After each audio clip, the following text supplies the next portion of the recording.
Hello, আমি Parna. Welcome to my mini blog. এটা আমার লাস্ট সেমিস্টার, তাই আমার মাথায় প্রচণ্ড প্রেশার। আর এই প্রেশার কমানোর আমার কাছে উপায় হচ্ছে ভালো ভালো রান্না করে খাবার খাওয়া।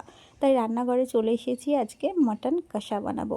তো তার জন্য গরম তেলে গোটা গরম মশলা, তার সাথে পেঁয়াজ কুচি দিয়ে ভালো করে ভেজে নিলাম। তারপরে আদা, রসুন, টমেটো আর একটা লঙ্কার পেস্ট করেছিলাম, সেটা দিয়ে দিয়ে ভালো করে নাড়তে থাকলাম। আর তারপরে দইয়ের মধ্যে কিছু গুঁড়ো মশলা, যেগুলো আমরা ইউজ করি প্রতিদিনের, সেগুলো ভালো করে দিয়ে এখন এটাকে কষবো যতক্ষণ না তেল ছেড়ে আসছে। আর তারপরে দেখো এখানে একদম সুন্দর তেলটা ছেড়ে চলে এসেছে। আর তার মধ্যে দিয়ে দিলাম আগে থেকে সিদ্ধ করে রাখা মাটনগুলো।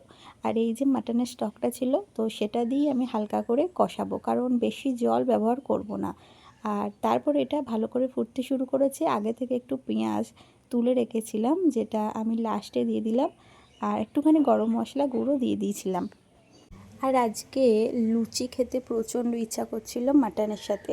গরম গরম ফুলকো ফুলকো লুচি তাই ভেজে নিলাম। আর এরপর আমার প্লেটটা সাজিয়ে নিচ্ছি। এই যে এখানে একদম ফুলকো ফুলকো লুচি নিয়ে নিয়েছি। আর বাকিদের জন্য, মানে মা বাবা লুচি খায়নি, রুটি হয়েছে। আর তার সাথে নিয়ে নিলাম এই যে একদম ঝাল ঝাল মাটন কষা। সত্যি বলবো, আমার কাছে ফুড হচ্ছে একটা থেরাপির মতো কাজ করে। মানে এটা খেয়ে আমি কতটা যে রিলিফ পেয়েছি তোমাদের বলে বোঝাতে পারবো না। সত্যি করে একটা কথা আছে, গুড ফুড গুড মুড। তো আজকের মতো এতটুকুই, টাটা।